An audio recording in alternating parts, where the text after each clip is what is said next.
ਸਤਿਨਾਮ ਸ਼੍ਰੀ ਵਾਹਿਗੁਰੂ ਜੀ।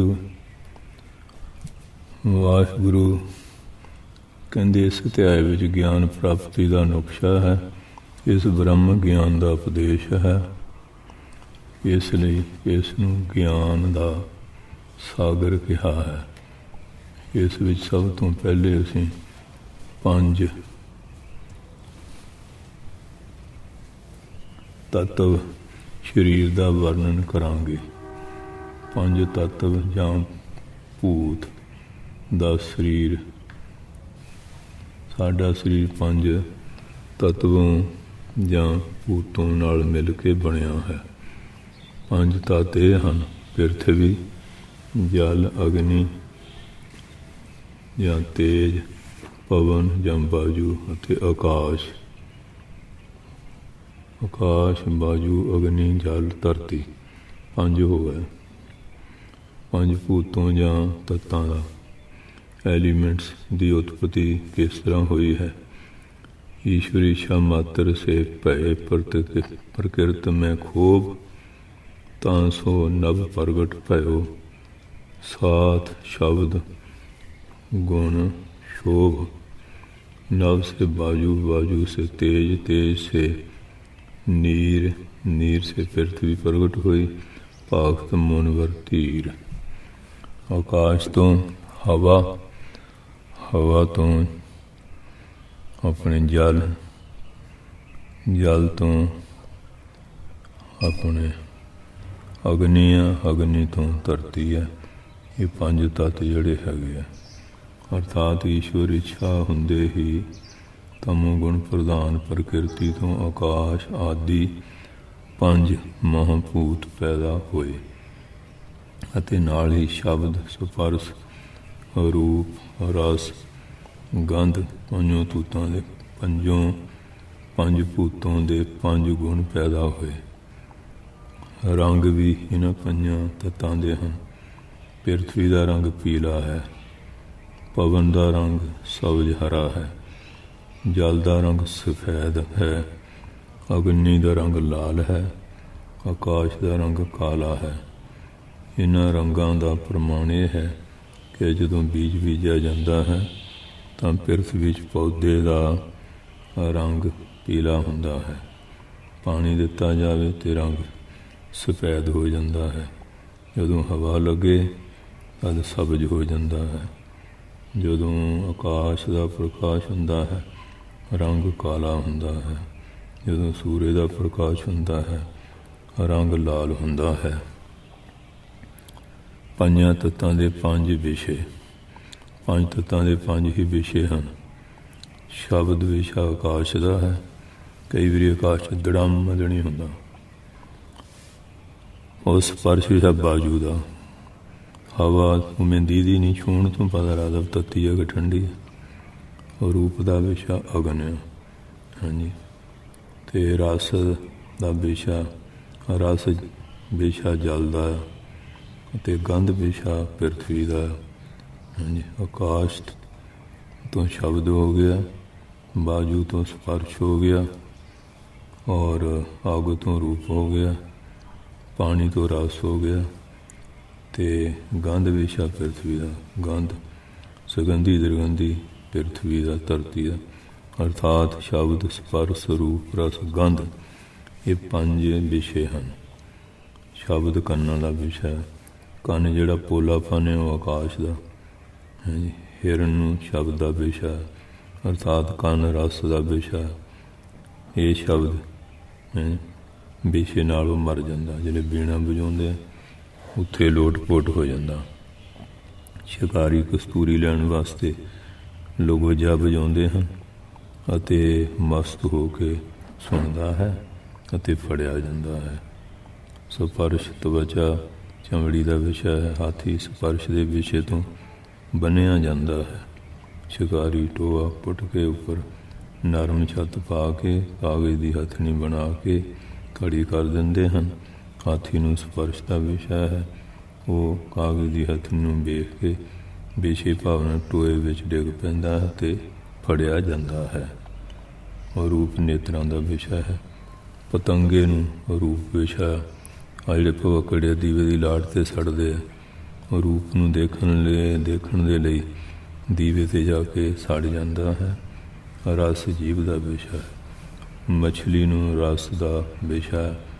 ਮਛਲੀ ਰਸ ਦੇ ਵਾਸਤੇ ਆਉਂਦੀ ਹੈ ਅਤੇ ਕੁੰਡੀ ਵਿੱਚ ਫਸ ਜਾਂਦੀ ਹੈ। ਉਹ ਹੀਰ ਜਿਹੜੇ ਕੁੰਡੀ ਨੂੰ ਆਟਾ ਥੋੜ੍ਹਾ ਜਿਹਾ ਲਾਉਂਦੇ ਆ ਅਤੇ ਉਹ ਸਵਾਦ ਵਿੱਚ ਆਈ ਫਸ ਜਾਂਦੀ। ਗੰਧ ਨੱਕ ਦਾ ਵਿਸ਼ਾ ਹੈ, ਭੌਰੇ ਨੂੰ ਗੰਧ ਦਾ ਵਿਸ਼ਾ ਹੈ। ਸੁਗੰਧੀ ਲੈਣ ਆਉਂਦਾ ਹੈ ਅਤੇ ਫੁੱਲ ਦੇ ਵਿੱਚ ਹੀ ਮਰ ਜਾਂਦਾ ਹੈ। ਇਸ ਪ੍ਰਕਾਰ ਹਰ ਇੱਕ ਨੂੰ ਇੱਕ ਇੱਕ ਵਿਸ਼ੇ ਹੈ, ਜਿਸ ਤੋਂ ਇਹ ਵਧਾਏਮਾਨ ਹੋ ਜਾਂਦੇ ਹਨ, ਵੱਧ ਜਾਂਦੇ ਹਨ। ਪਰ ਮਨੁੱਖ ਦੀ ਕੀ ਹਾਲਤ, ਜਿਸ ਵਿੱਚ ਇਹ ਪੰਜੇ ਵਿਸ਼ੇ ਹਨ। ਇਹ 'ਚ ਪੰਜੇ ਹੀ ਹੈ, ਮਰਿਗ ਭ੍ਰਿੰਗ ਪਤੰਗ ਕੁੰਚਰ ਏਕ ਦੋਖ ਬਨਾਸ ਪੰਜ ਰੋਗ ਸਾਧ ਜਾਮੇ ਤਾਂ ਕੀ ਕੇਤ ਕਾਸ। ਬਾਣੀ ਕਹਿ ਵੀ 'ਚ ਪੰਜ ਆ, ਇਹਦੇ ਬਚਣ ਦਾ ਪਾ ਕਿਵੇਂ? ਪੰਜ ਸੁਭਾਅ ਵੀ ਪੰਜਾਂ ਤੱਤਾਂ ਦੇ ਹਨ। ਪਿਰਥੀ ਦਾ ਸੁਭਾਅ ਡਰਿਆ, ਅਰਥਾਤ ਡਰ ਕਰਨਾ। ਜਲ ਦਾ ਸੁਭਾਅ ਹੈ ਡਰਾਉਣਾ। ਅਗਨੀ ਦਾ ਹੱਸਣਾ, ਪਵਨ ਦਾ ਸ਼ੋਕ ਚਿੰਤਾ ਅਤੇ ਆਕਾਸ਼ ਦਾ ਨਿਰਭੈ ਅਰਥਾਤ ਨਿਡਰਤਾ। 25 ਪ੍ਰਕਿਰਤੀਆਂ, ਹਰੇਕ ਤੱਤਾਂ ਦੀਆਂ ਪੰਜ ਪ੍ਰਕਿਰਤੀਆਂ ਹਨ। ਇਸ ਪ੍ਰਕਾਰ ਕੁੱਲ 25 ਪ੍ਰਕਿਰਤੀਆਂ ਹਨ। ਆਕਾਸ਼ ਦੀਆਂ ਪ੍ਰਕਿਰਤੀਆਂ ਲੋਭ, ਕਾਮਨਾ, ਕ੍ਰੋਧ, ਮੋਹ ਅਤੇ ਮਤਸਰ, ਈਰਖਾ, ਹਸਦ ਕਹਿ ਦਿਓ ਜਾਂ ਈਰਖਾ ਕਹਿ ਦਿਓ ਹਨ। ਪਵਨ ਦੀਆਂ ਪ੍ਰਕਿਰਤੀਆਂ ਧੌਣਾ, ਦੌੜਨਾ, ਉੱਪਰ ਥੱਲੇ ਹੋਣਾ, ਬੋਲਣਾ, ਉਛਲਣਾ, ਪਸਰਨਾ, ਚੱਲਣਾ ਅਤੇ ਸੰਕੋਚ ਕਰਨਾ। ਅਗਨੀ ਦੀਆਂ ਪ੍ਰਕਿਰਤੀਆਂ ਭੁੱਖ, ਪਿਆਸ, ਨਿੰਦਰਾ, ਆਲਸ ਅਤੇ ਕਾਂਤੀ, ਤਪਣਾ। ਜਲ ਦੀਆਂ ਪ੍ਰਕਿਰਤੀਆਂ ਰੀਤਾਂ, ਉਪਾਧੀ, ਹਾਂਜੀ, ਜੈਸੇ ਹੁਤਬੂ, ਕੋਈ ਨਾ ਕੋਈ ਹਾਂਜੀ ਉਪਾਧੀ ਪੈਦਾ ਕਰਨੀ। ਰਕਤ, ਲਾਲ, ਪਿੱਤ, ਸਫੇਦ ਪਸੀਨਾ ਅਤੇ ਰਕਤ ਖੂਨ ਆ, ਹਾਂਜੀ, ਪਿੱਤ ਗਰਮੀ ਹੈ, ਸਫੇਦ ਪਸੀਨਾ ਆ, ਲਾਲਾਂ ਜੋ ਮੂੰਹ ਤੋਂ ਨਿਕਲਦੀਆਂ, ਇਹ ਜਲ ਦੀਆਂ ਹੈਗੀਆਂ। ਪਿਰਥਵੀ ਪ੍ਰਕਿਰਤੀਆਂ ਨੇ ਹੱਡ, ਮਾਸ, ਨਾੜੀ, ਤਵਚਾ, ਚਮੜੀ ਕਹਿ ਦਿਓ ਅਤੇ ਰੋਮ, ਬਾਲ ਜਿਹੜੇ ਇਹ ਇਹਨਾਂ ਦੀਆਂ ਪੰਜ ਸ਼ਕਤੀਆਂ, ਪੰਜ ਤੱਤਾਂ ਦੀਆਂ ਪੰਜ ਸ਼ਕਤੀਆਂ। ਮਨ ਕਰਕੇ ਸਥਿਤ ਹੋਣਾ ਜਾਂ ਤਨ ਕਰਕੇ ਸਥਿਤ ਹੋਣਾ, ਇਹ ਆਕਾਸ਼ ਦੀ ਸ਼ਕਤੀ ਹੈ। ਮਨ ਕਰਕੇ ਚੱਲਣਾ ਜਾਂ ਤਨ ਕਰਕੇ ਚੱਲਣਾ, ਇਹ ਪਵਨ ਦੀ ਸ਼ਕਤੀ ਹੈ। ਮਨ ਕਰਕੇ ਤਪਣਾ ਜਾਂ ਤਨ ਕਰਕੇ ਤਪਣਾ, ਇਹ ਅਗਨ ਦੀ ਸ਼ਕਤੀ ਹੈ। ਮਨ ਕਰਕੇ ਸੀਤਲ ਹੋਣਾ ਜਾਂ ਤਨ ਕਰਕੇ ਸੀਤਲ ਹੋਣਾ, ਇਹ ਜਲ ਦੀ ਸ਼ਕਤੀ ਹੈ। ਮਨ ਕਰਕੇ ਕਠੋਰ ਹੋਣਾ ਜਾਂ ਤਨ ਕਰਕੇ ਕਠੋਰ ਹੋਣਾ, ਇਹ ਪਿਰਥਵੀ ਦੀ ਸ਼ਕਤੀ ਹੈ। ਪੰਜ ਗਿਆਨ ਇੰਦਰੀਆਂ ਦੇ ਪੰਜ ਕਰਮ ਇੰਦਰੀਆਂ, ਇਹ 10 ਗਿਆਨ ਅਤੇ ਕਰਮ ਇੰਦਰੀਆਂ ਵੀ ਪੰਜ ਤੱਤਾਂ ਦੀਆਂ ਹਨ। ਅਰਥਾਤ ਸ਼ਬਦ, ਸਪਰਸ਼, ਰੂਪ, ਰਸ, ਗੰਧ ਦਾ ਅਨੁਭਵ ਕਰਾਉਂਦੀਆਂ ਹਨ। ਗਿਆਨ ਇੰਦਰੀਆਂ ਪੰਜ ਹਨ, ਜਿਸ ਦੇ ਦੁਆਰਾ ਕਿਸੇ ਵਸਤੂ ਦਾ ਗਿਆਨ ਪ੍ਰਾਪਤ ਕਰਦੇ ਹਨ, ਉਹਨੂੰ ਗਿਆਨ ਇੰਦਰੀ ਕਹਿ ਦਿੰਦੇ ਆ। ਹੁਣ ਲੜੀ ਨੰਬਰ ਦੱਸਾਂਗੇ। ਨਾਮ ਗਿਆਨ ਇੰਦਰੀ, ਇਹਦਾ ਨਿਵਾਸ ਸਥਾਨ, ਨਾਮ ਤੱਤਵ ਉਤਪਤੀ, ਇਹਨਾਂ ਦੀ ਕਿਰਿਆ। ਅਤੇ ਗਿਆਨ ਇੰਦਰੀ ਸਰੋਤਰ, ਕੰਨ, ਸੁਣਨ ਦਾ ਗਿਆਨ, ਇਹਦਾ ਨਿਵਾਸ ਸਥਾਨ ਕੰਨ ਆ, ਕੰਨਾਂ ਦਾ ਕੰਮ ਸੁਣਨਾ। ਨਾਮ ਤੱਤਵ ਉਤਪਤੀ ਆਕਾਸ਼ ਤੋਂ, ਇਹਨਾਂ ਦੀ ਕਿਰਿਆ ਸ਼ਬਦ ਦਾ ਗਿਆਨ ਕਰਨਾ। ਕੰਨ ਸੁਣਦੇ ਹੈ ਅਤੇ ਪਤਾ ਲੱਗਦਾ ਵੀ ਆਹ ਗੱਲ ਜਿਹੜੀ ਹੈ ਕਹੀ ਗਈ ਹੈ, ਉਹ ਫਿਰ ਉਹ ਤੋਂ ਪਤਾ ਲੱਗਦਾ ਹੈ। ਅੱਗੇ ਹੁਣ ਸ਼ਰਵਣ, ਅੱਗੇ ਆ ਗਈ ਤਵਚਾ, ਦੂਜਾ ਚਮੜੀ, ਪਰਵਾਸ, ਅਗਨੀ, ਸਪਰਸ਼ ਦਾ ਗਿਆਨ ਕਰਨਾ, ਅਰਥਾਤ ਗਰਮੀ, ਸਰਦੀ, ਨਰਮੀ, ਸਖਤੀ ਦਾ ਗਿਆਨ ਕਰਨਾ, ਇਹਦਾ ਹੋ ਗਿਆ। ਤੀਜਾ ਚਕਸ਼ੂ ਜਾਂ ਨੇਤਰ, ਅੱਖ, ਪਵਨ, ਰੂਪ ਦਾ ਗਿਆਨ ਕਰਨਾ। ਚੌਥਾ ਰਸਨਾ, ਜ਼ੁਬਾਨ, ਜਲ, ਹਾਂਜੀ, ਰਸ ਦਾ ਗਿਆਨ ਕਰਨਾ, ਅਰਥਾਤ ਖੱਟੇ ਮਿੱਠੇ ਦਾ ਗਿਆਨ ਹੋਣਾ। ਪੰਜਵਾਂ ਨਾਸਕਾ ਜਾਂ ਘਰਾਣ ਵੀ ਕਹਿੰਦੇ, ਨੱਕ, ਪਿਰਥਵੀ ਗੰਧ ਦਾ ਗਿਆਨ ਕਰਨਾ। ਕਰਮ ਇੰਦਰੀਆਂ ਦੇ 5 ਹਨ ਜਿਨ੍ਹਾਂ ਦੇ ਦੁਆਰਾ ਅਸੀਂ ਕਰਮ ਕਰਦੇ ਹਾਂ। ਜਿਨ੍ਹਾਂ ਗਿਆਨ ਹੁੰਦਾ ਉਹ ਗਿਆਨ ਇੰਦਰੀ ਹੋ ਗਈ, ਜਿਨ੍ਹਾਂ ਕਰਮ ਹੈ ਉਹ ਕਰਮ ਇੰਦਰੀ ਹੋ ਗਈ। ਹੁਣ ਲੜੀ ਨੰਬਰ ਹੈ ਵਾਕ ਜਾਂ ਜਵਾਨ। ਜਵਾਨ ਆਕਾਸ਼, ਬੋਲਣਾ, ਵਾਕ ਉਚਾਰਨ ਕਰਨਾ। ਫਿਰ ਦੂਜਾ ਪੱਗ ਜਾਂ ਪੈਰ, ਪੈਰ ਅਗਨੀ, ਚੱਲਣਾ ਫਿਰਨਾ। ਤੀਜਾ ਹਸਤ ਜਾਂ ਹੱਥ, ਹੱਥ ਪਵਨ, ਲੈਣਾ ਦੇਣਾ। ਚੌਥਾ ਲਿੰਗ ਜਾਂ ਉਪਸਥ, ਲਿੰਗ ਜਲ, ਮੂਤਰ ਤਿਆਗ, ਮੈਥਨ ਕਰਨਾ। ਪੰਜਵਾਂ ਗੁਦਾ, ਗੁਦਾ ਪਿਰਥਵੀ ਮਲ ਤਿਆਗ ਕਰਨਾ। ਇਹ 5 ਕਰਮ ਇੰਦਰੀਆਂ, ਉਹਨਾਂ ਦੇ ਕਰਮ ਦੱਸ ਦਿੱਤੇ ਆ। ਨੰਬਰ 1 ਅੰਤःਕਰਨ ਦੀ ਉਤਪਤੀ। 5 ਭੂਤਾਂ ਦੇ ਸਤੋ ਅੰਸ਼ ਨੂੰ ਮਿਲਾ ਕੇ ਅੰਤःਕਰਨ ਪ੍ਰਗਟ ਹੋਇਆ ਹੈ। ਅੰਤःਕਰਨ ਦੀਆਂ 4 ਬਿਰਤੀਆਂ ਹਨ, ਮਨ, ਬੁੱਧ, ਚਿੱਤ ਅਤੇ ਅਹੰਕਾਰ। ਇਹਨਾਂ ਬਿਰਤੀਆਂ ਦੀਆਂ ਕਿਰਿਆਵਾਂ ਇਸ ਪ੍ਰਕਾਰ ਹਨ। ਮਨ ਸੰਕਲਪ ਵਿਕਲਪ ਕਰਦਾ ਹੈ, ਬੁੱਧੀ ਨਿਸ਼ਚਾ ਕਰਦੀ ਹੈ, ਚਿੱਤ ਚਿੰਤਨ ਕਰਦਾ ਹੈ ਅਤੇ ਅਹੰਕਾਰ ਅਹੰ ਭਾਵ ਹਉਮੈ। ਦੂਜਾ ਪ੍ਰਾਣਾਂ ਦੀ ਉਤਪਤੀ। 5 ਭੂਤਾਂ ਦੇ ਮਿਲੇ ਹੋਏ ਰਜੋ ਗੁਣ ਅੰਸ਼ ਤੋਂ 5 ਪ੍ਰਾਣ ਹੋਏ। ਸਤੋ ਅੰਸ਼ ਤੋਂ ਤੇ ਅੰਤःਕਰਨ ਹੋ ਗਿਆ, ਜਿਹੜੇ ਇਹਨਾਂ ਦਾ ਰਜੋਗੁਣ ਹੈ ਪ੍ਰਾਣਾਂ ਦਾ, ਉਹ ਤੋਂ ਇਹ ਰਜੋਗੁਣ ਜਿਹੜਾ ਉਹ ਤੋਂ ਪ੍ਰਾਣ ਪੈਦਾ ਹੋ ਗਏ। 5 ਭੂਤਾਂ ਦੇ ਰਜੋਗੁਣ ਤੋਂ 5 ਭੂਤਾਂ ਮਿਲੇ ਹੋਏ ਰਜੋਗੁਣ ਅੰਸ਼ ਤੋਂ 5 ਪ੍ਰਾਣ ਹੋਏ ਹਨ। ਤੀਜਾ ਗਿਆਨ ਇੰਦਰੀਆਂ ਦੀ ਉਤਪਤੀ ਕਿਸ ਤਰ੍ਹਾਂ ਹੋਈ। 5 ਭੂਤਾਂ ਦੇ ਵੱਖੋ ਵੱਖ ਸਤੋ ਗੁਣ ਅੰਸ਼ ਤੋਂ 5 ਗਿਆਨ ਇੰਦਰੀ ਪੈਦਾ ਹੋਏ, ਜਿਸ ਤਰ੍ਹਾਂ ਕਿ ਉੱਪਰ ਦੱਸਿਆ ਜਾ ਚੁੱਕਾ ਹੈ। ਚੌਥਾ ਕਰਮ ਇੰਦਰੀਆਂ ਦੀ ਉਤਪਤੀ ਕਿਵੇਂ ਹੋਈ। 5 ਭੂਤਾਂ ਦੇ ਵੱਖੋ ਵੱਖ ਰਜੋਗੁਣ ਅੰਸ਼ ਤੋਂ 5 ਕਰਮ ਇੰਦਰੀਆਂ ਹੋਈਆਂ, ਜਿਸ ਤਰ੍ਹਾਂ ਉੱਪਰ ਦੱਸਿਆ ਜਾ ਚੁੱਕਾ ਹੈ। ਇਸ ਵਾਰ 5 ਗਿਆਨ ਇੰਦਰੀਆਂ ਅਤੇ 5 ਕਰਮ ਇੰਦਰੀਆਂ, 5 ਸ਼ਬਦ ਸਪਰਸ਼ ਰੂਪ ਰਸ ਗੰਧ ਅਤੇ 5 ਪ੍ਰਾਣ ਅਤੇ 4 ਅੰਤःਕਰਨ, ਇੱਕ ਕੁੱਲ 24 ਤੱਤਵ ਹੋਏ। ਭੁੱਖ, ਪਿਆਸ, ਸ਼ੋਕ, ਮੋਹ, ਜਰਾ, ਬੁਢਾਪਾ, ਮਰਨ, ਇਹਨਾਂ 6 ਨੂੰ ਖੱਟ ਉਰਮੀ ਕਹਿੰਦੇ ਹਨ। ਉਰਮੀ ਕਹਿ ਦਿਓ ਜਾਂ ਲਹਿਰ ਕਹਿ ਦਿਓ। ਜੋ ਸਰੀਰ, ਜੇ ਸਰੀਰ, ਪ੍ਰਾਣ ਅਤੇ ਮਨ ਦੇ 6 ਧਰਮ ਹਨ। ਤਨ, ਤਨੂ, ਮਨ ਦਾ ਅਰਥ ਹੈ ਸੂਖਸ਼ਮ ਭੂਤਾਂ ਦਾ, ਹਾਂਜੀ, ਅਤੇ ਸਬਟਲ, ਹਾਂਜੀ, ਐਲੀਮੈਂਟਸ ਹੈ। ਤਨੂ ਮਾਤਰਾ ਤੋਂ ਹੀ 5 ਸਥੂਲ ਭੂਤ ਬਣਦੇ ਹਨ। ਅਹੰਕਾਰ ਪਿਰਥਵੀ ਤਨੂ ਮਾਤਰਾ ਅਰਥਾਤ ਪਿਰਥਵੀ ਦੇ ਸੂਖਮ ਭੂਤ ਤੋਂ, ਚਿੱਤ ਪਾਣੀ ਤਨੂ ਮਾਤਰਾ ਤੋਂ, ਬੁੱਧੀ ਅਗਨ ਤਨੂ ਮਾਤਰਾ ਤੋਂ, ਮਨ ਵਾਯੂ ਤਨੂ ਮਾਤਰਾ ਤੋਂ ਅਤੇ ਦਿਲ ਆਕਾਸ਼ ਤਨੂ ਮਾਤਰਾ ਤੋਂ ਬਣਿਆ ਹੈ। ਨੋਟ ਅੰਤःਕਰਨ ਪ੍ਰਾਣ ਕਰਮ ਇੰਦਰੀਆਂ ਗਿਆਨ ਇੰਦਰੀਆਂ ਅਪੰਚੀਕ੍ਰਿਤ ਭੂਤੋਂ ਦਾ ਕਾਰਜ ਹੈ। ਕੋਸ਼ ਪਰਦੇ 5 ਹੁੰਦੇ ਹਨ। ਕੋਸ਼ ਕਿਸੇ ਚੀਜ਼ ਨੂੰ ਰੱਖਣ ਜਾਂ ਰਹਿਣ ਦੇ ਸਥਾਨ ਨੂੰ ਕਹਿੰਦੇ ਹਨ। ਜਿਵੇਂ ਖਜ਼ਾਨਾ ਗੱਲਾ ਹੁੰਦਾ ਨੂੰ ਵੀ ਕੋਸ਼ ਕਹਿੰਦੇ। ਮਿਆਨ ਹੈ ਜਿਹੜਾ ਉਹਨੂੰ ਵੀ ਕਿਰਪਾਨ ਵਿੱਚ ਰੱਖੀ ਜਾਂਦੀ।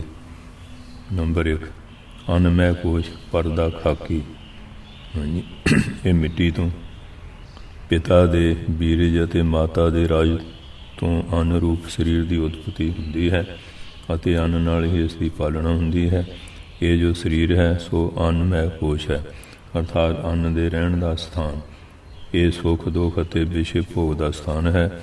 ਇਸ ਨੂੰ ਜਨਮ ਮਰਨ ਲੱਗਾ ਰਹਿੰਦਾ ਹੈ। ਇਸ ਕੋਸ਼ ਨਾਲ ਮਿਲ ਕੇ ਆਤਮਾ ਵੀ ਸਰੀਰਕ ਹਸਤੀ ਦੇਖਣ ਲੱਗਦਾ ਹੈ, ਪਰ ਮੈਂ ਇਸ ਤੋਂ ਨਿਆਰਾ ਹਾਂ ਕਿਉਂਕਿ ਮੈਂ ਸਰੀਰ ਤੋਂ ਪਹਿਲਾਂ ਵੀ ਸੀ, ਹੁਣ ਵੀ ਹਾਂ ਅਤੇ ਸਰੀਰ ਦੇ ਨਾਸ ਹੋਣ ਤੋਂ ਬਾਅਦ ਵੀ ਹੋਵਾਂਗਾ।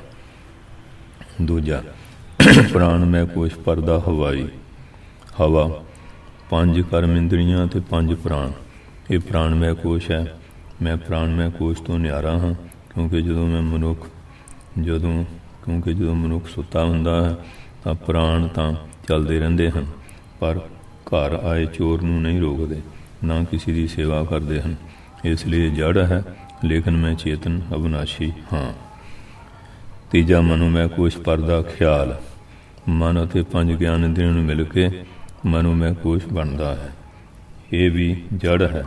ਮੈਂ ਇਸ ਤੋਂ ਵੱਖਰਾ ਹਾਂ ਕਿਉਂਕਿ ਮਨ ਕਾਮ ਕ੍ਰੋਧ ਆਦਿ ਵਿਕਾਰਾਂ ਨਾਲ ਭਰਿਆ ਹੋਇਆ ਹੈ। लेकिन मैं निर्विकार हाँ। मन संकल्प ख्याल विकल्प इतराज करता है, लेकिन मैं निर्विकल्प ख्याल रहता हाँ। चौथा विज्ञानमय कोश परदा दानिश, ये बुद्धि अते पंज ਗਿਆਨ ਇੰਦਰੀਆਂ ਨਾਲ ਮਿਲ ਕੇ ਬਣਦਾ ਹੈ। ਦਾਨਿਸ਼ਪੁਣਾ ਬੁੱਧੀਪੁਣਾ ਹੁੰਦਾ ਨਾ, ਬੰਦਾ ਫਲਾਣਾ ਬੜਾ ਦਾਨਾ ਸਿਆਣਾ, ਇਹ ਵੀ ਜੜ ਹੈ। ਬੁੱਧੀ ਵੀ ਸੁਖੋਪਤੀ ਅਵਸਥਾ ਵਿੱਚ ਲੈ ਹੋ ਜਾਂਦੀ ਹੈ। ਜਦੋਂ ਗਾੜੀ ਨਹੀਂ ਸੁੱਤਾ ਹੁੰਦਾ ਉਦੋਂ ਬੁੱਧੀ ਵੀ ਨਹੀਂ ਕੰਮ ਕਰਦੀ। ਇਸ ਲਈ ਮੈਂ ਵਿਗਿਆਨ ਮੈਂ ਕੋਸ਼ ਤੋਂ ਵੀ ਨਿਆਰਾ ਹਾਂ, ਕਿਉਂਕਿ ਮੈਂ ਜਿਉਂ ਕਾ ਤਿਉਂ ਰਹਿੰਦਾ ਹਾਂ। ਜਾਗਰਤ ਤੇ ਸੁਪਨ ਅਵਸਥਾ ਵਿੱਚ ਬੁੱਧੀ ਇੱਕ ਅਵਸਥਾ 'ਚ ਨਹੀਂ ਰਹਿੰਦੀ, ਕਦੀ ਕਿਸੇ ਵਿਸ਼ੇ ਵੱਲ ਅਤੇ ਕਦੀ ਕਿਸੇ ਵਿਸ਼ੇ ਵੱਲ ਦੌੜਦੀ ਹੈ, ਲੇਕਿਨ ਮੈਂ ਸਥਿਰ ਰਹਿੰਦਾ ਹਾਂ। ਨੋਟ ਪ੍ਰਾਣਮੈ ਮਨੋਮੈ ਅਤੇ ਵਿਗਿਆਨਮੈ ਕੋਸ਼, ਇਹਨਾਂ ਤਿੰਨਾਂ ਕੋਸ਼ਾਂ ਨਾਲ ਮਿਲ ਕੇ ਸੂਖਮ ਸਰੀਰ ਬਣਦਾ ਹੈ ਜੋ 17 ਤੱਤਾਂ ਦਾ ਹੈ। ਪੰਜਵਾਂ ਆਨੰਦਮੈ ਕੋਸ਼ ਪਰਦਾ ਸਰੂਰ, ਇਹ ਪਰਦਾ ਸਰੂਰ ਆਨੰਦ ਹੈ। ਕਹਿੰਦੇ ਬੜਾ ਸਰੂਰ ਆਇਆ, ਆਨੰਦ ਆਇਆ। ਔਰ ਇੱਛਤ ਵਸਤੂ ਨੂੰ ਦੇਖਣ ਨਾਲ ਜੋ ਖੁਸ਼ੀ ਜਾਂ ਸ਼ਾਂਤੀ ਮਿਲਦੀ ਹੈ ਉਸ ਨੂੰ ਪਿਰਿਆ ਕਹਿੰਦੇ ਹਨ। ਉਸ ਦੀ ਪ੍ਰਾਪਤੀ ਤੋਂ ਪ੍ਰਸੰਨਤਾ ਮਿਲਦੀ ਹੈ, ਉਸ ਨੂੰ ਮੋਦ ਅਤੇ ਉਸ ਨੂੰ ਭੋਗਣ ਨਾਲ ਜੋ ਖੁਸ਼ੀ ਜਾਂ ਆਨੰਦ ਮਿਲਦਾ ਹੈ ਉਸ ਨੂੰ ਪ੍ਰਮੋਦ ਕਹਿੰਦੇ ਹਨ। ਅਰਥਾਤ ਪਿਰਿਆ, ਮੋਦ ਅਤੇ ਪ੍ਰਮੋਦ, ਇਹਨਾਂ ਤਿੰਨਾਂ ਦਾ ਅਰਥ ਆਨੰਦ ਸਰੂਰ ਹੈ। ਜੋ ਇੱਛਤ ਪਦਾਰਥਾਂ ਨੂੰ ਦੇਖਣ, ਪ੍ਰਾਪਤ ਕਰਨ ਅਤੇ ਭੋਗਣ ਨਾਲ ਪਿਰਿਆ, ਮੋਦ ਅਤੇ ਪ੍ਰਮੋਦ ਰੂਪੀ ਆਨੰਦ ਦੀ ਜੋ ਬਿਰਤੀ ਹੈ ਉਹ ਆਨੰਦਮੈ ਕੋਸ਼ ਹੈ। ਜਾਗਰਤ ਅਵਸਥਾ ਵਿੱਚ ਆਨੰਦਮੈ ਕੋਸ਼ ਤਿੰਨ ਬਿਰਤੀਆਂ ਵਿੱਚ ਆਨੰਦ ਦੀ ਝਲਕ ਦਿਖਾਉਂਦਾ ਹੈ। ਨੰਬਰ 1 ਪਿਰਿਆ ਅਰਥਾਤ ਉਸ ਪਿਆਰੀ ਵਸਤੂ ਨੂੰ ਦੇਖਣ ਨਾਲ। ਨੰਬਰ 2 ਮੋਦ ਅਰਥਾਤ ਉਸ ਪਿਆਰੀ ਵਸਤੂ ਨੂੰ ਪ੍ਰਾਪਤ ਹੋਣ 'ਤੇ। ਤੀਜਾ ਪ੍ਰਮੋਦ ਅਰਥਾਤ ਉਸ ਪਿਆਰੀ ਵਸਤੂ ਨੂੰ ਭੋਗਣ 'ਤੇ। ਦੂਸਰਾ ਇਹ ਆਨੰਦ ਸੁਖੋਪਤੀ ਅਵਸਥਾ ਵਿੱਚ ਪ੍ਰਾਪਤ ਹੁੰਦਾ ਹੈ। ਇਹ ਸੁਖੋਪਤੀ ਅਵਸਥਾ ਵਿੱਚ ਅਗਿਆਨ ਰੂਪ ਹੋ ਜਾਂਦਾ ਹੈ, ਅਰਥਾਤ ਉਸ ਸਮੇਂ ਸਾਨੂੰ ਕਿਸੇ ਤਰ੍ਹਾਂ ਦਾ ਗਿਆਨ ਜਾਂ ਅਨੁਭਵ ਨਹੀਂ ਹੁੰਦਾ। ਇਸ ਕੋਸ਼ ਦਾ ਨਾਮ ਅਗਿਆਨ ਜਾਂ ਕਾਰਨ ਸਰੀਰ ਹੈ, ਲੇਕਿਨ ਮੈਂ ਆਨੰਦਮੈ ਕੋਸ਼ ਤੋਂ ਵੀ ਨਿਆਰਾ ਹਾਂ, ਕਿਉਂਕਿ ਇਹ ਆਨੰਦ ਵਿਸ਼ੇ ਦੇ ਸੰਬੰਧ ਅਰਥਾਤ ਇੱਛਤ ਵਿਸ਼ਿਆਂ ਦੀ ਪ੍ਰਾਪਤੀ ਤੋਂ ਅਤੇ ਸੁਖੋਪਤੀ ਵਿੱਚ ਪ੍ਰਾਪਤ ਹੁੰਦਾ ਹੈ ਅਤੇ ਥੋੜ੍ਹੀ ਦੇਰ ਰਹਿ ਕੇ ਫਿਰ ਖਤਮ ਹੋ ਜਾਂਦਾ ਹੈ। ਲੇਕਿਨ ਮੈਂ ਸਦਾ ਆਨੰਦ ਸਰੂਪ ਹਾਂ ਅਤੇ ਮੈਂ ਇਸ ਤੋਂ ਨਿਆਰਾ ਹਾਂ। ਆਨੰਦਮੈ ਕੋਸ਼ ਵਿੱਚ ਜੋ ਆਨੰਦ ਪ੍ਰਾਪਤ ਹੁੰਦਾ ਹੈ ਉਹ ਖਿਣ ਮਾਤਰ ਹੈ, ਪਰ ਆਤਮਾ ਨਿਤ ਆਨੰਦ ਸਰੂਪ ਹੈ ਅਤੇ ਆਤਮਾ ਇਹਨਾਂ ਪੰਜਾਂ ਕੋਸ਼ਾਂ ਤੋਂ ਵੱਖਰੀ ਹੈ ਅਤੇ ਇਹਨਾਂ ਦੀ ਸਾਖੀ ਹੈ। ਸ਼ੁੱਧ ਆਤਮਾ ਪੰਜਾਂ ਕੋਸ਼ਾਂ ਆਤਮਾ ਨੂੰ ਢੱਕਣ ਵਾਲੇ ਪਰਦੇ ਦੇ ਨਾਲ ਮਿਲ ਕੇ ਇਸ ਪ੍ਰਕਾਰ ਹੀ ਇਹਨਾਂ ਦਾ ਰੂਪ ਹੋ ਜਾਂਦਾ ਹੈ। ਜਿਸ ਤਰ੍ਹਾਂ ਬਲੌਰ ਨੀਲੇ ਜਾਂ ਪੀਲੇ ਵਸਤੇ ਨਾਲ ਮਿਲ ਕੇ ਨੀਲਾ ਜਾਂ ਪੀਲਾ ਹੋ ਜਾਂਦਾ ਹੈ। ਤਿੰਨ ਸਰੀਰ ਸਥੂਲ ਸਰੀਰ ਇਹ ਪੰਜ ਭੂਤਾਂ ਜਾਂ ਤੱਤਾਂ ਦਾ ਬਣਿਆ ਹੋਇਆ ਅਤੇ ਸੰਚਿਤ ਕਰਮਾਂ ਤੋਂ ਪੈਦਾ ਹੋਇਆ ਸੁੱਖ ਦੁੱਖ ਭੋਗਣ ਦੇ ਸਥਾਨ ਨੂੰ ਸਰੀਰ ਕਹਿੰਦੇ ਹਨ। ਜੋ ਸਰੀਰ ਸਾਨੂੰ ਦਿਖਾਈ ਦਿੰਦਾ ਹੈ ਇਹ ਸਥੂਲ ਸਰੀਰ ਹੈ। ਇਹ ਕੇਵਲ ਜਾਗਰਤ ਅਵਸਥਾ ਵਿੱਚ ਕੰਮ ਕਰਦਾ ਹੈ। ਇਹ ਆਤਮਾ ਦਾ ਇੱਕ ਦਿਖਾਈ ਦੇਣ ਵਾਲਾ ਖੋਲ ਅਤੇ ਯੰਤਰ ਹੈ। ਇਹ ਸਰੀਰ ਦਾ ਸੰਬੰਧ ਕੇਵਲ ਜਾਗਰਤ ਅਵਸਥਾ ਨਾਲ ਹੈ।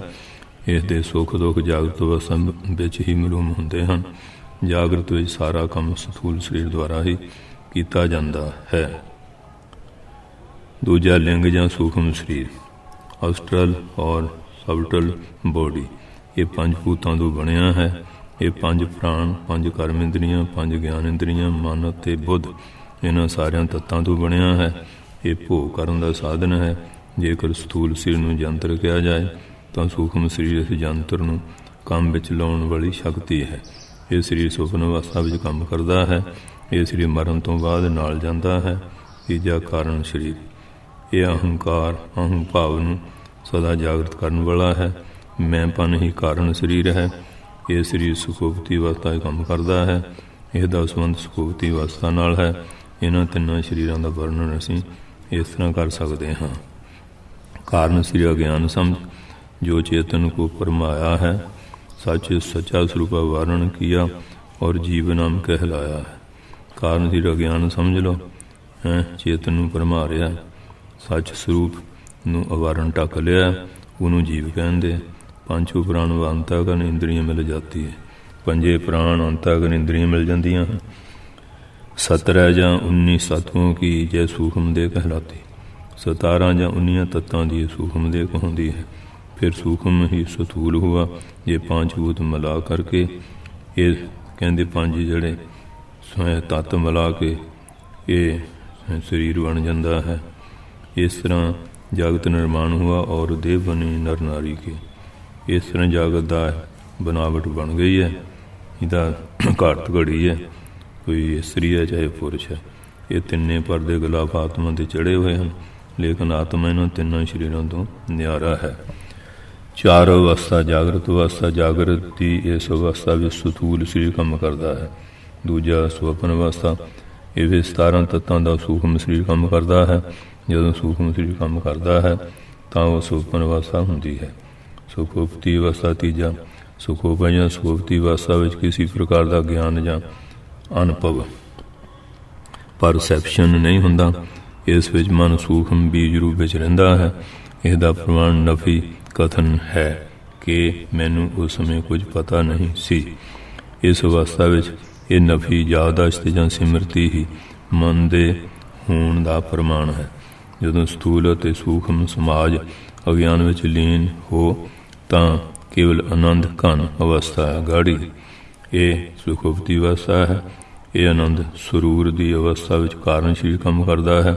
जदों जागदा है तो कहता है कि मैं खूब सुता। ये मैं पन ही कारण शरीर है। चौथा तुरिया। इस विच मन नूं अनंत आनंद अते शांति मिलती है। जदों अज्ञान के सारे वहम अते ख्याल दूर हो के ज्ञान स्वरूप आत्मा रहे, वो तुरिया प्रकाश है। तुरिया मैंने होंदा प्रकाश का। इन्हां 5 कोशां तो इलावा होर कुछ जानन विच नहीं आ सकता, जां होर किसी वस्तु का ज्ञान नहीं हो सकता। पर इसनूं जो जानन वाला वो इस तो न्यारा है। इसलिए मैं सारे शरीरां अते कोशां तो न्यारा हाँ। मैं इन्हां विचों कुछ भी नहीं हाँ। मैं तो इन्हां सब तो परे ज्ञान स्वरूप आत्मा हाँ। मैं इन्हां सारिआं नूं जानन वाला हाँ अते मैं सतचित आनंद ब्रह्म हाँ। यही मेरा असली स्वरूप है। ये ज्ञान परोक्ष ज्ञान है। पर जदों ज्ञान साधन के द्वारा इसका अनुभव हो जाता है तो इसनूं अपरोक्ष ज्ञान कहता है।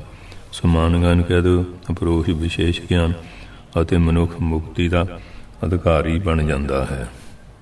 चक्रां दा वर्णन। चक्र का अर्थ है रूहानी शक्ति का प्रदेश या केंद्र। शरीर में 7 अजिहे प्रदेश या स्थान हैं जिस ते ध्यान लगाउण नाल मन शीघ्र वस विच आ जाता है अते एकाग्र हो जाता है। ऐसा करना मन की शक्ति बढ़ जाती है। साडे शरीर में निम्नलिखित 7 चक्र हैं। लड़ी नंबर नाम चक्र।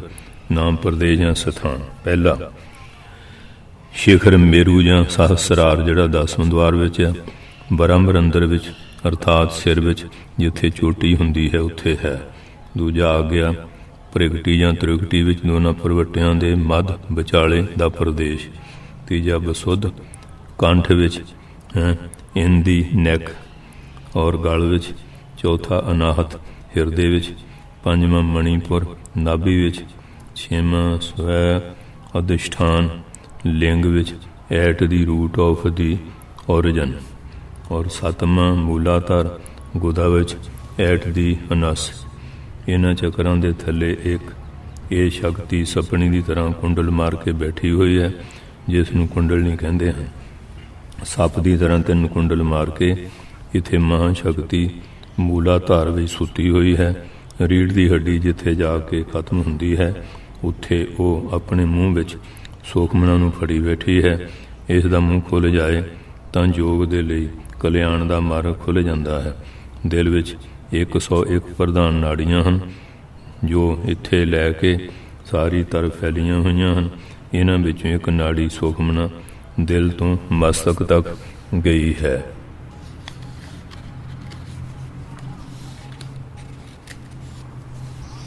दसवां द्वार सिर विच है जिथे चोटी रखी जाती है। उसनूं ब्रह्मरंध्र या तालू कहते हैं। शरीर के 10 दरवाजियां के रस्ते आत्मा शरीर में दाखिल होंदा है तो निकलता है। पापी का आत्मा थले दोनों सराखां राही निकलता है। चंगे पुरखों का उपर के सराखां तो केवल जोगियां ते मुक्त पुरुषों का आत्मा सिर के बंद दरवाजे तो निकलता है जिस नाल सिर की चंबली फट जाती है।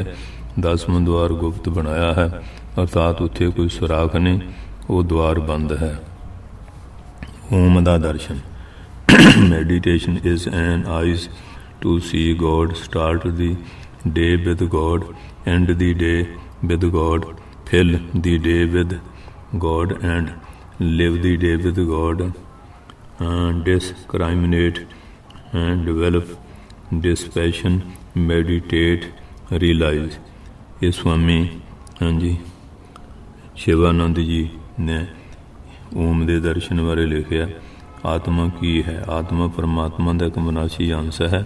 ਇਹ ਪਰਮਾਤਮਾ ਦੀ ਸਨਾਤਨ ਸ਼ਕਤੀ ਹੈ। ਹਾਂਜੀ, ਔਰ ਪਰ ਮਾਇਆ ਦੇ ਕਾਰਨ ਇਹ ਆਤਮਾ ਪਰਮਾਤਮਾ ਤੋਂ ਵੱਖਰਾ ਨਜ਼ਰ ਆਉਂਦਾ ਹੈ। ਆਤਮਾ ਅਤੇ ਪਰਮਾਤਮਾ ਦਾ ਇਸ ਤਰ੍ਹਾਂ ਦਾ ਮੇਲ ਹੈ ਜਿਸ ਤਰ੍ਹਾਂ ਸਮੁੰਦਰ ਅਤੇ ਉਸ ਦੀਆਂ ਲਹਿਰਾਂ ਦਾ, ਜਾਂ ਸੂਰਜ ਅਤੇ ਉਸ ਦੀਆਂ ਕਿਰਨਾਂ ਦਾ। ਆਤਮਾ ਹੀ ਪਰਮਾਤਮਾ ਦਾ ਇੱਕ ਵਿਨਾਸ਼ੀ ਤੱਤਵ ਹੈ। ਇਸ ਦੇ ਬਲ ਨਾਲ ਮਨ, ਇੰਦਰੀਆਂ ਅਤੇ ਸਰੀਰ ਸਭ ਆਪਣਾ ਆਪਣਾ ਕੰਮ ਕਰਦੇ ਹਨ। ਆਤਮਾ ਅੰਬਰ ਹੈ, ਅੱਗ ਇਸ ਨੂੰ ਸਾੜ ਨਹੀਂ ਸਕਦੀ, ਤਲਵਾਰ ਇਸ ਨੂੰ ਕੱਟ ਨਹੀਂ ਸਕਦੀ, ਪਾਣੀ ਜਾਂ ਸੀਲ ਇਸ ਨੂੰ ਗਾਲ ਨਹੀਂ ਸਕਦੇ, ਹਵਾ ਇਸ ਨੂੰ ਸੁਕਾ ਨਹੀਂ ਸਕਦੀ, ਤੂਫਾਨ ਇਸ ਨੂੰ ਘਟਾ ਨਹੀਂ ਸਕਦਾ। ਭਗਵਾਨ ਸ਼੍ਰੀ ਕ੍ਰਿਸ਼ਨ ਜੀ ਨੇ ਗੀਤਾ 'ਚ ਕਿਹਾ ਹੈ, ਇਸ ਦਾ ਜਲਣਾ, ਘਟਣਾ, ਗਲਣਾ, ਖੁਸ਼ਕ ਹੋਣਾ ਹੈ ਮੁਹਾਲ, ਜੇ ਹੈ ਸਾਕਨ ਖੁਦ ਬਖੁਦ ਕਾਇਮ, ਮੁਹੀਤੇ ਲਾਜਵਾਲ। ਇਸ ਵਾਸਤੇ ਮਨੁੱਖ ਦੀ ਅਸਲੀ ਜਾਤ ਆਤਮਾ ਹੀ ਹੈ ਜੋ ਅਨੰਤ ਅਤੇ ਅਮਰ ਹੈ। ਜਿਸ ਤਰ੍ਹਾਂ ਸਾਡੇ ਪਰਛਾਵੇਂ ਦਾ ਸਰੀਰ ਸ਼ੈਡੋ ਬੋਡੀ, ਅਕਸੀ ਸਰੀਰ ਇਮੇਜ ਬੋਡੀ, ਜਾਂ ਸੁਪਨ ਦਾ ਸਰੀਰ ਡਰੀਮ ਬੋਡੀ, ਅਰਥਾਤ ਜੋ ਅਸੀਂ ਸੁਪਨੇ ਵਿੱਚ ਸਰੀਰ ਧਾਰਨ ਕਰਦੇ ਹਾਂ, ਸਾਡਾ ਅਸਲੀ ਸੁਭਰੂਪ ਨਹੀਂ ਹੈ। ਇਸ ਪਰ ਸਾਡਾ ਇਹ ਸਥੂਲ ਸਰੀਰ, ਆਪਣੇ ਗ੍ਰੋਸ ਬੋਡੀ ਵੀ ਸਾਡਾ ਅਸਲੀ ਸਰੂਪ ਨਹੀਂ। ਆਤਮਾ ਹੀ ਸਾਡਾ ਅਸਲੀ ਸਰੂਪ ਹੈ। ਆਤਮਾ ਨਿੱਤ ਹੈ ਅਤੇ ਸਰੀਰ ਅਨਿੱਤ ਹੈ। ਆਤਮਾ ਨੂੰ ਇਹਨਾਂ ਅੱਖਾਂ ਨਾਲ ਦੇਖਿਆ ਨਹੀਂ ਜਾ ਸਕਦਾ। ਜਿਵੇਂ ਹਵਾ ਨਾਲ ਪੱਤੇ ਹਿਲਦੇ ਹਨ ਪਰ ਹਵਾ ਦਿਖਾਈ ਨਹੀਂ ਦਿੰਦੀ, ਲੇਕਿਨ ਆਤਮਾ ਤਾਂ ਹਵਾ ਤੋਂ ਬਹੁਤ ਸੂਖਮ ਹੈ। ਜਿਸ ਤਰ੍ਹਾਂ ਹਵਾ ਨਾਲ ਪੱਤੇ ਹਿਲਦੇ ਹਨ, ਉਸੀ ਤਰ੍ਹਾਂ ਮਨੁੱਖ ਆਤਮਾ ਤੋਂ ਹਿਲਦੇ ਜੁਲਦੇ ਹਨ। ਬਾਜੂ ਬੰਦ ਹੋਣ ਤੋਂ ਪੱਤੇ ਦਾ ਹਿਲਣਾ ਜੁਲਣਾ ਬੰਦ ਹੋ ਜਾਂਦਾ ਹੈ। ਇਸੇ ਤਰ੍ਹਾਂ ਆਤਮਾ ਦੇ ਨਿਕਲ ਜਾਣ ਤੋਂ ਮਨੁੱਖ ਦਾ ਚੱਲਣਾ ਫਿਰਨਾ ਬੰਦ ਹੋ ਜਾਂਦਾ ਹੈ। ਆਤਮਾ ਸਭ ਨੂੰ ਦੇਖਦਾ ਹੈ ਪਰ ਇਸ ਨੂੰ ਕੋਈ ਨਹੀਂ ਦੇਖਦਾ। ਇਹ ਸਭ ਨੂੰ ਪ੍ਰਕਾਸ਼ਿਤ ਕਰਦਾ ਹੈ, ਇਸ ਨੂੰ ਕੋਈ ਪ੍ਰਕਾਸ਼ਿਤ ਨਹੀਂ ਕਰਦਾ। ਇਸ ਦੇ ਆਸਰੇ ਸੰਸਾਰ ਦਾ ਵਿਵਹਾਰ ਚੱਲਦਾ ਹੈ। ਸਰੀਰ ਦੇ ਨਾਸ਼ ਹੋਣ 'ਤੇ ਇਸ ਦਾ ਨਾਸ਼ ਨਹੀਂ ਹੁੰਦਾ। ਜਿਸ ਤਰ੍ਹਾਂ ਘੜੇ ਦੇ ਟੁੱਟਣ ਨਾਲ ਘੜੇ ਦੇ ਆਕਾਸ਼ ਦਾ ਨਾਸ਼ ਨਹੀਂ ਹੁੰਦਾ, ਆਤਮਾ ਸੰਗ ਹੈ, ਇਹ ਸਭ ਦਾ ਸਾਖੀ ਹੈ। ਇਹ ਸਰੀਰ ਤਾਂ ਨਿਰਤਸ਼ਾਲਾ ਹੈ, ਅਹੰਕਾਰ ਇਸ ਦਾ ਸਭਾਪਤੀ ਹੈ, ਵਿਸ਼ੇ ਸਭਾ ਸਦ ਹੈ, ਅਤੇ ਬੁੱਧੀ ਨਿਰਤ ਕੀ ਨੱਚਣ ਵਾਲੀ ਬੇਸੁਆ। ਇੰਦਰੀਗਣ ਸਾਰੇ ਤਾਲ ਵਜਾਉਣ ਵਾਲੇ ਹਨ। ਚੇਤਨ ਆਤਮਾ ਸਭ ਦਾ ਪ੍ਰਕਾਸ਼ਕ ਅਤੇ ਸਭ ਦਾ ਸਾਖੀ ਹੈ। ਜਿਸ ਤਰ੍ਹਾਂ ਨੱਚਣ ਵਾਲੇ ਕਮਰੇ ਵਿੱਚ ਦੀਵਾ ਆਪਣੇ ਸਥਾਨ 'ਤੇ ਸਥਿਤ ਹੋ ਕੇ ਸਭ ਨੂੰ ਪ੍ਰਕਾਸ਼ਿਤ ਕਰਦਾ ਹੈ ਅਤੇ ਉਸ ਦੇ ਪ੍ਰਕਾਸ਼ ਨਾਲ ਸਭ ਕੰਮ ਹੁੰਦਾ ਹੈ। ਆਤਮਾ ਸਤ ਤਿੰਨਾਂ ਕਾਲਾਂ ਵਿੱਚ ਵਿਦਮਾਨ ਰਹਿੰਦੀ ਹੈ। ਚਿੱਤ ਆਨੰਦ ਹੈ। ਇਹ ਸਵੈ ਪ੍ਰਕਾਸ਼ ਅਤੇ ਸਰਵ ਪ੍ਰਕਾਸ਼ ਸਭ ਨੂੰ ਪ੍ਰਕਾਸ਼ਿਤ ਕਰਨ ਵਾਲਾ ਹੈ। ਸਾਰੀਆਂ ਇੰਦਰੀਆਂ ਇਸ ਦੇ ਸਹਾਰੇ ਕੰਮ ਕਰਦੀਆਂ ਹਨ। ਆਤਮਾ ਸੰਗ ਹੈ, ਇਹ ਆਪਣੇ ਆਪ ਕੁਝ ਨਹੀਂ ਕਰਦਾ। ਜਿਸ ਤਰ੍ਹਾਂ ਬੱਦਲਾਂ ਦੇ ਚੱਲਣ ਨਾਲ ਚੰਦ ਚੱਲਦਾ ਹੋਇਆ ਮਾਲੂਮ ਹੁੰਦਾ ਹੈ, ਇਸ ਤਰ੍ਹਾਂ ਅਗਿਆਨੀਆਂ ਨੂੰ ਇੰਦਰੀਆਂ ਦੇ ਵਪਾਰ ਵਿੱਚ ਆਤਮਾ ਵਪਾਰੀ ਮਾਲੂਮ ਹੁੰਦਾ ਹੈ। ਜਦੋਂ ਕਿਸੇ ਗੈਰ ਵਸਤੂ 'ਤੇ ਕਰਮ ਕੀਤਾ ਜਾਂਦਾ ਹੈ ਤਾਂ ਇਸ ਵਿੱਚ ਯਤਨ ਪਾਇਆ ਜਾਂਦਾ ਹੈ, ਪਰ ਆਤਮਾ ਆਪਣੇ ਅੰਦਰ ਸੂਰਜ ਦੀਆਂ ਕਿਰਨਾਂ ਦੇ ਸਮਾਨ ਸਾਰੇ ਜਗਤ ਨੂੰ ਪ੍ਰਕਾਸ਼ਿਤ ਕਰਦਾ ਹੋਇਆ ਕਿਸੇ ਕਰਮ ਦਾ ਕਰਤਾ ਨਹੀਂ ਹੁੰਦਾ, ਅਰਥਾਤ ਕੋਈ ਕੰਮ ਨਹੀਂ ਕਰਦਾ, ਕਿਉਂਕਿ ਇਸ ਦਾ ਪ੍ਰਕਾਸ਼ ਸਹਿਜ ਅਤੇ ਮੁਕਤ ਰੂਪ ਹੈ। ਹਰ ਇੱਕ ਵਸਤੂ ਦਾ ਆਪਣਾ ਸੁਭਾਅ ਹੁੰਦਾ ਹੈ। ਜਿਸ ਤਰ੍ਹਾਂ ਸੂਰਜ ਦਾ ਪ੍ਰਕਾਸ਼, ਅਗਨੀ ਦਾ ਗਰਮੀ, ਇਸ ਤਰ੍ਹਾਂ ਆਤਮਾ ਪ੍ਰਕਾਸ਼ ਸਰੂਪ ਅਤੇ ਗਿਆਨ ਸਰੂਪ ਹੈ। ਇਸ ਲਈ ਇਸ ਨੂੰ ਆਪਣਾ ਗਿਆਨ ਹੋਣ ਦੇ ਲਈ ਕਿਸੇ ਹੋਰ ਗਿਆਨ ਦਾ ਸਹਾਰਾ ਨਹੀਂ ਲੈਣਾ ਪੈਂਦਾ, ਕਿਉਂਕਿ ਪ੍ਰਕਾਸ਼ ਨੂੰ ਦਿਖਾਉਣ ਲਈ ਹੋਰ ਕਿਸੇ ਪ੍ਰਕਾਸ਼ ਦੀ ਲੋੜ ਨਹੀਂ ਪੈਂਦੀ। ਬੁੱਲੇ ਸ਼ਾਹ ਜੀ ਕਹਿੰਦੇ ਹਨ, ਜਿਵੇਂ ਬੱਦਲਾਂ ਦੇ ਚੱਲਦੇ ਚੰਦ ਚੱਲਦਾ ਲੱਗੇ ਹੈ, ਝਲਕਾਂ ਦੇ ਫੂਲ ਹੈ ਜੀ, ਝਲਕਾਂ ਇਹ ਫੂਲ ਹੈ ਜੀ, ਚੱਲੇ ਦੇ ਇੰਦਰੀਆਂ ਮਨ ਪ੍ਰਾਣ ਆਦਿਕ, ਔਰ ਦੇਖਣੇ ਹਾਰ ਅਡੋਲ ਹੈ ਜੀ। ਸੂਖਮ ਸਰੀਰ ਇੱਕ ਸਰੀਰ ਤੋਂ ਦੂਸਰੇ ਸਰੀਰ ਜਾਣ ਦੇ ਸੁਭਾਅ ਵਾਲਾ ਹੈ, ਅਰਥਾਤ ਇਹ ਸੁਜੂਨੀ ਸੁਜੂਨੀ ਹੈ। ਮਰਨ ਤੋਂ ਬਾਅਦ ਇਹ ਕਰਮਾਂ ਦੇ ਅਨੁਸਾਰ ਭਿੰਨ ਭਿੰਨ ਪ੍ਰਕਾਰ ਦਾ ਸਰੀਰ ਧਾਰਨ ਕਰਦਾ ਹੈ, ਜਿਸ ਤਰ੍ਹਾਂ ਮਨੁੱਖ ਦਾ, ਪਸ਼ੂ ਦਾ, ਪੰਛੀ ਦਾ, ਦਰਖਤ ਆਦਿ ਦਾ। ਪਰ ਆਤਮਾ ਵਿਆਪਕ ਹੈ, ਇਸ ਦਾ ਆਉਣਾ ਜਾਣਾ ਨਹੀਂ ਹੁੰਦਾ ਹੈ। ਆਉਂਦਾ ਜਾਂਦਾ ਤਾਂ ਸੂਖਮ ਸਰੀਰ ਹੈ, ਕਿਉਂਕਿ ਇਹ ਸਾਡਾ ਅਸਲੀ ਸਰੂਪ ਆਤਮਾ ਹੀ ਹੈ। ਪਰ ਅਸੀਂ ਆਪਣੇ ਆਪ ਨੂੰ ਸੀਮਤ ਖਿਆਲ ਕਰਦੇ ਹਾਂ ਅਤੇ ਆਪਣੇ ਆਪ ਨੂੰ ਸਰੀਰ ਸਮਝ ਕੇ ਇਸ ਨੂੰ ਹਰ ਪ੍ਰਕਾਰ ਦੀ ਚੰਗੀ ਤੋਂ ਚੰਗੀ ਵਸਤੂ ਨਾਲ ਪਾਲਦੇ ਹਾਂ। ਇਹੀ ਸਾਡਾ ਅਗਿਆਨ, ਸਾਡੇ ਬੰਧਨ ਦਾ ਕਾਰਨ ਹੈ ਅਤੇ ਇਸੇ ਕਰਕੇ ਅਸੀਂ ਜਨਮ ਮਰਨ ਦੇ ਚੱਕਰ ਵਿੱਚ ਫਸੇ ਰਹਿੰਦੇ ਹਾਂ ਅਤੇ ਦੁੱਖ ਪਾਉਂਦੇ ਹਾਂ। ਜਿਸ ਤਰ੍ਹਾਂ ਅਵਿਵੇਕ ਦੇ ਕਾਰਨ ਹੀ ਰੱਸੀ ਵਿੱਚ ਸੱਪ ਦਾ ਭਰਮ ਹੁੰਦਾ ਹੈ, ਇਸੀ ਪਰ ਅਵਿਵੇਕ ਦੇ ਕਾਰਨ ਹੀ ਮਨੁੱਖ ਆਪਣਾ ਅਸਲੀ ਸਰੂਪ ਭੁੱਲ ਕੇ ਆਪਣੇ ਆਪ ਨੂੰ ਕਰਤਾ ਭੋਗਤਾ ਮੰਨਦਾ ਹੈ, ਜੋ ਬੰਧਨ ਦਾ ਕਾਰਨ ਹੈ। ਜਿਵੇਂ ਸੂਰਜ ਦੀਆਂ ਕਿਰਨਾਂ ਤੋਂ ਪੈਦਾ ਹੋਇਆ ਬੱਦਲ ਸੂਰਜ ਨੂੰ ਢੱਕ ਲੈਂਦਾ ਹੈ ਅਤੇ ਇਵੇਂ ਪ੍ਰਤੀਤ ਹੁੰਦਾ ਹੈ ਕਿ ਸੂਰਜ ਹੈ ਹੀ ਨਹੀਂ। ਇਸੇ ਤਰ੍ਹਾਂ ਆਤਮਾ ਤੋਂ ਪੈਦਾ ਹੋਇਆ ਹੰਕਾਰ ਆਤਮਾ ਦੇ ਅਸਲ ਸਰੂਪ ਨੂੰ ਢੱਕ ਲੈਂਦਾ ਹੈ ਅਤੇ ਆਪ ਹੀ ਰਹਿ ਜਾਂਦਾ ਹੈ ਕਿ ਜਿਵੇਂ ਕੋਈ ਆਤਮਾ ਹੈ ਹੀ ਨਹੀਂ। ਜਿਸ ਤਰ੍ਹਾਂ ਚੰਦਨ ਦੀ ਸੁਗੰਧੀ ਨੂੰ ਪਾਣੀ ਵਿੱਚ ਪਏ ਰਹਿਣ ਕਰਕੇ ਦੁਰਗੰਧੀ ਨੇ ਢੱਕ ਲਿਆ ਸੀ, ਰਗੜਨ ਤੋਂ ਬਾਅਦ ਦੁਰਗੰਧੀ ਦੂਰ ਹੋ ਗਈ, ਇਸ ਦੀ ਸੁਗੰਧੀ ਫਿਰ ਪ੍ਰਗਟ ਹੋ ਜਾਂਦੀ ਹੈ। ਇਸੇ ਤਰ੍ਹਾਂ ਆਤਮਾ ਦੀ ਸੁਗੰਧ, ਜਿਸ ਨੂੰ ਮਨ ਦੀਆਂ ਵਾਸ਼ਨਾ ਦੀ ਧੂੜ ਨੇ ਢੱਕ ਰੱਖਿਆ ਹੈ, ਜਦੋਂ ਇਸ ਨੂੰ ਗਿਆਨ ਦੀ ਨਿਰੰਤਰ ਰਗੜ ਨਾਲ ਦੂਰ ਕੀਤਾ ਤਾਂ ਆਤਮਾ ਸਾਫ਼ ਨਜ਼ਰ ਆਉਣ ਲੱਗਦਾ ਹੈ। ਇਹ ਆਤਮਾ ਬ੍ਰਹਮ ਹੈ, ਜੋ ਸਾਡਾ ਅਸਲੀ ਸਰੂਪ ਹੈ। ਇਹ ਆਤਮਾ ਹੀ ਧਿਆਨ ਕਰਨ ਦੇ ਯੋਗ ਹੈ। ਇਹੀ ਸਾਡੇ ਸਰੀਰ ਰੂਪੀ ਰਥ ਦਾ ਸੁਆਮੀ ਹੈ। ਪਰ ਇਸ ਨੇ ਬੁੱਧੀ ਨੂੰ ਪ੍ਰੇਰਨਾ ਦੇਣੀ ਬੰਦ ਕਰ ਦਿੱਤੀ ਹੈ, ਜਿਸ ਨਾਲ ਇਹ ਬੁੱਧੀ ਨੂੰ ਗਿਆਨ ਮਾਰਗ 'ਤੇ ਚਲਾ ਕੇ ਛੇਤੀ ਫਿਰ ਪਰਮਾਤਮਾ ਦੇ ਘਰ ਪਹੁੰਚਾ ਸਕਦਾ ਸੀ। ਪਰ ਐਸਾ ਨਾ ਕਰਨ 'ਤੇ ਬੁੱਧੀ ਰੂਪੀ ਸਾਰਥੀ ਲਾਪਰਵਾਹ ਹੋ ਗਿਆ ਅਤੇ ਉਸ ਨੇ ਮਨ ਰੂਪੀ ਲਗਾਮ ਨੂੰ ਇੰਦਰੀਆਂ ਰੂਪੀ ਦੁਸ਼ਟ ਘੋੜਿਆਂ ਦੀ ਇੱਛਾ 'ਤੇ ਛੱਡ ਦਿੱਤਾ। ਇਸ ਦਾ ਨਤੀਜਾ ਇਹ ਹੋਇਆ ਕਿ ਆਤਮਾ ਇੰਦਰੀਆਂ ਦੇ ਅਧੀਨ ਹੋ ਕੇ ਸੰਸਾਰ ਵਿੱਚ ਭਟਕਣ ਲੱਗਾ। ਇਹ ਆਤਮਾ ਪਰਮਾਤਮਾ ਤੋਂ ਵਿਛੜਿਆ ਹੋਇਆ, ਇਸ ਨੂੰ ਪਰਮਾਤਮਾ ਨਾਲ ਮਿਲਾਉਣਾ ਹੀ ਜੀਵਨ ਦਾ ਪਰਮ ਮਨੋਰਥ ਹੈ। ਸੋ ਇਹ ਭਾਸ਼ਾ ਬੜਾ ਸੂਖਮ ਆ ਅਤੇ ਇਹ ਹੁਣ ਸਾਰੀਆਂ ਚੀਜ਼ਾਂ ਚੇਤੇ ਕਰਨ ਵਾਲੀਆਂ। ਇਹ ਨਹੀਂ ਵੀ ਪੜ੍ਹ ਲਿਆ ਅਤੇ ਅਸੀਂ ਗਿਆਨੀ ਧਿਆਨੀ ਬਣ ਗਏ, ਫਿਰ ਇਹਨਾਂ 'ਤੇ ਅਮਲ ਵੀ ਕਰਨਾ ਪੈਂਦਾ ਹੈ। ਵਾਹਿਗੁਰੂ ਜੀ ਕਾ ਖਾਲਸਾ, ਵਾਹਿਗੁਰੂ ਜੀ ਕੀ ਫਤਿਹ।